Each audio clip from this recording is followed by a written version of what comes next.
क्या आपने कभी पढ़ा है कि हल्दी घाटी के बाद अगले 10 साल में मेवाड़ में क्या हुआ? इतिहास से जो पन्ने हटा दिए गए हैं उन्हें वापस संकलित करना ही होगा, क्योंकि वही हिंदू रेजिस्टेंस और शौर्य के प्रतीक हैं। इतिहास में तो ये भी नहीं पढ़ाया गया है कि हल्दी घाटी युद्ध में जब महाराणा प्रताप ने कुंवर मानसिंह के हाथी पर जब प्रहार किया तो शाही फौज 5-6 कोस दूर तक भाग गई थी और अकबर के आने की अफवाह से पुनः युद्ध में सम्मिलित हुई है। ये वाकया अबुल फजल की पुस्तक अकबरनामा में दर्ज है।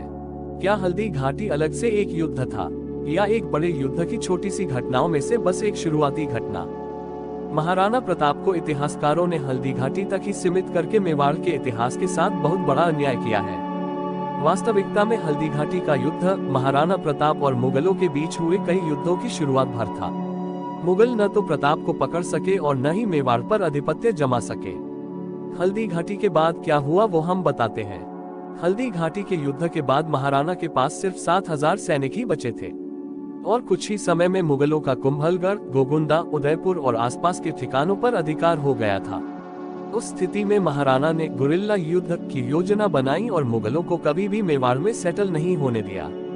महाराणा के शौर्य से विचलित अकबर ने उनको दबाने के लिए 1576 में हुए हल्दी घाटी के बाद भी हर साल 1577 से 1582 के बीच 1 लाख के सैन्य बल भेजे, जो कि महाराणा को झुकाने में नाकामयाब रहे। हल्दी घाटी युद्ध के पश्चात महाराणा प्रताप के खजांची भामाशाह और उनके भाई ताराचंद मालवा से दंड के 25 लाख रुपए और 2000 अशर्फिया लेकर हाजिर हुए। इस घटना के बाद महाराणा प्रताप ने भामाशाह का बहुत सम्मान किया और दिवेर पर हमले की योजना बनाई। भामाशाह ने जितना धन महाराणा को राज्य की सेवा के लिए दिया उससे 25,000 सैनिकों को 12 साल तक रसद दी जा सकती थी। बस फिर क्या था, महाराणा ने फिर से अपनी सेना संगठित करनी शुरू की और कुछ ही समय में 40,000 लड़ाकों की एक शक्तिशाली सेना तैयार हो गई। उसके बाद शुरू हुआ हल्दी घाटी युद्ध का दूसरा भाग, जिसको इतिहास से एक षड्यंत्र के तहत या तो हटा दिया गया है या एकदम दरकिनार कर दिया गया है। इसे बैटल ऑफ दिवेर कहा गया है। बात सन 1582 की है। विजयदशमी का दिन था और महाराणा ने अपनी नई संगठित सेना के साथ मेवाड़ को वापस स्वतंत्र कराने का प्रण लिया। उसके बाद सेना को 2 हिस्सों में विभाजित करके युद्ध का बिगुल फूंक दिया।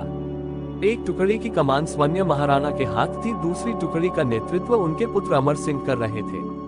कर्नल टॉड ने भी अपनी किताब में हल्दी घाटी को थर्मोपली ऑफ मेवाड़ और दिवेर के युद्ध को राजस्थान का मैराथन बताया है। ये वही घटनाक्रम है जिनके इर्द गिर्द आप फिल्म 300 देख चुके हैं।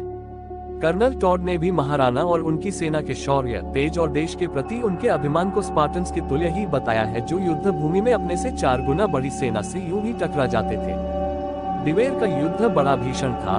महाराणा प्रताप की सेना ने महाराज कुमार अमर सिंह के नेतृत्व में दिवेर थाने पर हमला किया। हजारों की संख्या में मुगल राजपूती तलवारों, बरछों, भालों और कटारों से बींध दिए गए।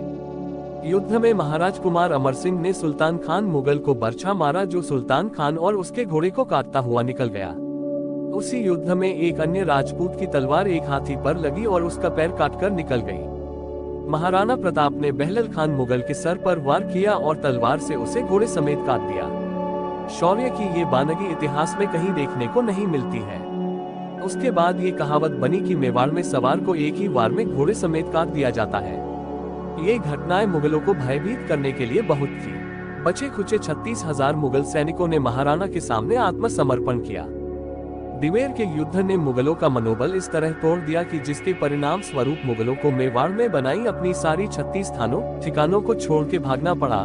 यहाँ तक कि जब मुगल कुंभलगढ़ का किला तक रातों रात खाली कर भाग गए। दिवेर के युद्ध के बाद प्रताप ने गोगुंदा, कुंभलगढ़, बस्सी, चावन, जावर, मदारिया, मोही, मांडलगढ़ जैसे महत्वपूर्ण ठिकानों पर कब्जा कर लिया। इसके बाद भी महाराणा और उनकी सेना ने अपना अभियान जारी रखते हुए सिर्फ चित्तौड़ को छोड़ के मेवाड़ के सारे ठिकाने, दुर्ग वापस स्वतंत्र करा लिए। अधिकांश मेवाड़ को पुनः कब्जाने के बाद महाराणा प्रताप ने आदेश निकाला कि अगर कोई एक बिस्वा जमीन भी खेती करके मुसलमानों को हासिल टैक्स देगा, उसका सर काट दिया जाएगा। इसके बाद मेवाड़ और आसपास के बचे खुचे शाही ठिकानों पर रसद पूरी सुरक्षा के साथ अजमेर से मंगाई जाती थी। दिवेर का युद्ध न केवल महाराणा प्रताप बल्कि मुगलों के इतिहास में भी बहुत निर्णायक रहा। मुट्ठी भर राजपूतों ने पूरे भारतीय उपमहाद्वीप पर राज करने वाले मुगलों के हृदय में भय भर दिया। दिवेर के युद्ध ने मेवाड़ में अकबर की विजय के सिलसिले पर न सिर्फ विराम लगा दिया बल्कि मुगलों में ऐसे भय का संचार कर दिया कि अकबर के समय में मेवाड़ पर बड़े आक्रमण लगभग बंद हो गए। इस घटना से क्रोधित अकबर ने हर साल लाखों सैनिकों के सैन्य बल अलग अलग सेनापतियों के नेतृत्व में मेवाड़ भेजने जारी रखे, लेकिन उसे कोई सफलता नहीं मिली। अकबर खुद 6 महीने मेवाड़ पर चढ़ाई करने के मकसद से मेवाड़ के आसपास डेरा डाले रहा, लेकिन ये महाराणा द्वारा बहलोल खान को उसके घोड़े समेत आधा चीर देने के ही डर था कि वो सीधे तौर पे कभी मेवाड़ पे चढ़ाई करने नहीं आया। ये इतिहास के वो पन्ने हैं जिनको दरबारी इतिहासकारों ने जानबूझकर पाठ्यक्रम से गायब कर दिया है, जिन्हें अब वापस करने का प्रयास किया जा रहा है। साभार।